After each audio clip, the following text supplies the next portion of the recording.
कि कौन सी इंडिया की आवाज ये उठाते हैं जब विदेश जाकर टू इंडियाज की बात करते हैं। ये कौन सी इंडिया की आवाज उठाते हैं जब गलवान में हमारे सेना के शौर्य और उसी के साथ सर्जिकल स्ट्राइक पर उंगली उठाते हैं। ये कौन से इंडिया की आवाज करते हैं जो कोरोना जैसी भीषण समस्या में राजनीति पर उतर जाते हैं। लोकसभा का मॉनसून सत्र खत्म हो चुका है। इस साल का मॉनसून सत्र काफी चर्चा में रहा क्योंकि विपक्ष संसद में अविश्वास प्रस्ताव लेकर आया।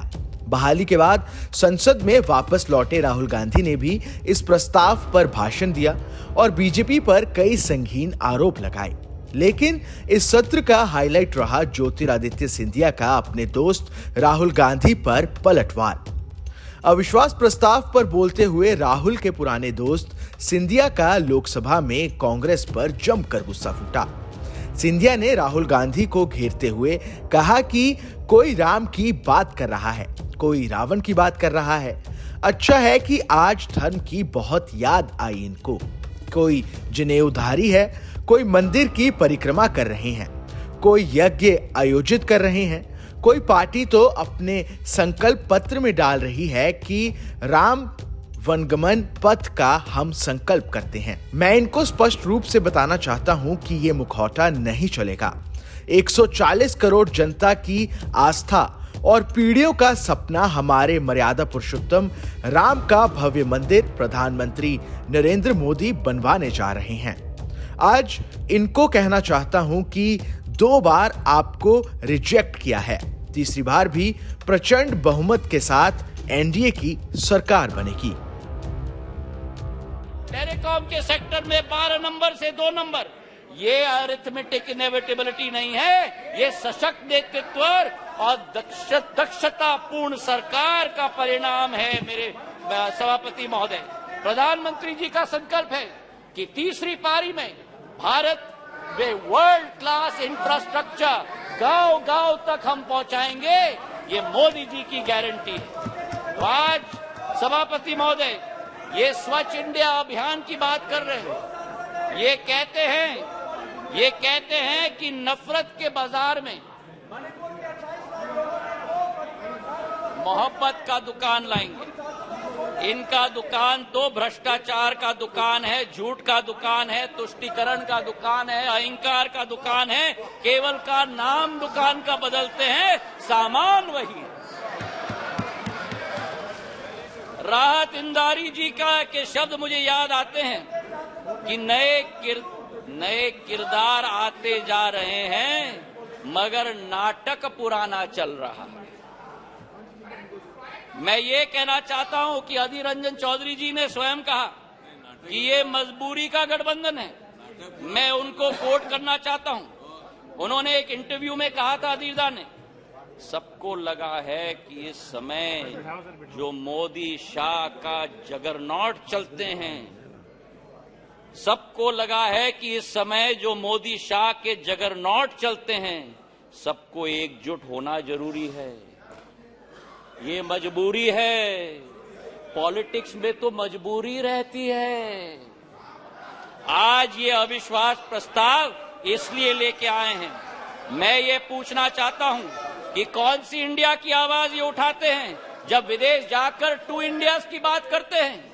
ये कौन सी इंडिया की आवाज उठाते हैं जब गलवान में हमारे सेना के शौर्य और उसी के साथ सर्जिकल स्ट्राइक पर उंगली उठाते हैं। ये कौन से इंडिया की आवाज करते हैं जो कोरोना जैसी भीषण समस्या में राजनीति पर उतर जाते हैं। और आज पिछले 2 दिनों से सभापति महोदय मैं सुन रहा हूं विपक्ष को, कोई महाभारत की बात कर रहा है, कोई रामायण की बात कर रहा है, कोई राम की बात कर रहा है, कोई रावण की बात कर रहा है। अच्छा है कि आज धर्म की बहुत याद आई इनको। कोई जनेऊधारी है, कोई मंदिर की परिक्रमा कर रहे हैं, कोई यज्ञ आयोजित कर रहे हैं, कोई पार्टी तो अपने संकल्प पत्र में डाल रहे हैं कि राम वन गमन पथ का हम संकल्प करते हैं। मैं इनको स्पष्ट रूप से बताना चाहता हूं, ये मुखौटा नहीं चलेगा। हमारी देश की आज 140 करोड़ जनता की आस्था और पीढ़ियों की सपना हमारे मर्यादा पुरुषोत्तम भगवान राम का भव्य मंदिर अयोध्या में प्रधानमंत्री नरेंद्र मोदी बनाने जा रहे हैं।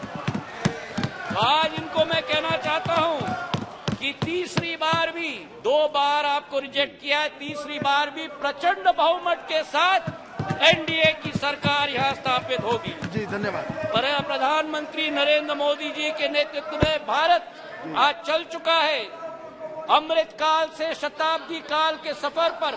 विश्व गुरु के रूप में भारत स्थापित होगा, इसमें कोई दो राय नहीं।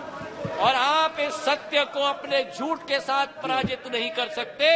मैं अंत में 4 लाइन करके अपना बात समाप्त करता हूं। नागफनी पुष्प दे नहीं सकते, नागफनी पुष्प दे नहीं सकते, भ्रष्टाचारी जनहित सोच नहीं सकते।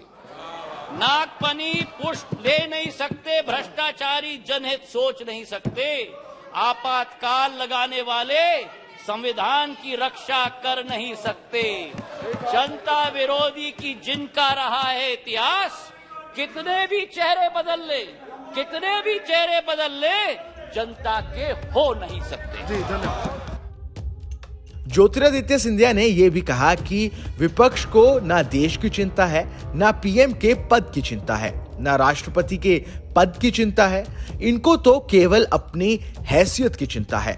मुझे 20 साल हो गए इस सदन में रहते हुए, लेकिन ऐसा दृश्य मैंने कभी नहीं देखा।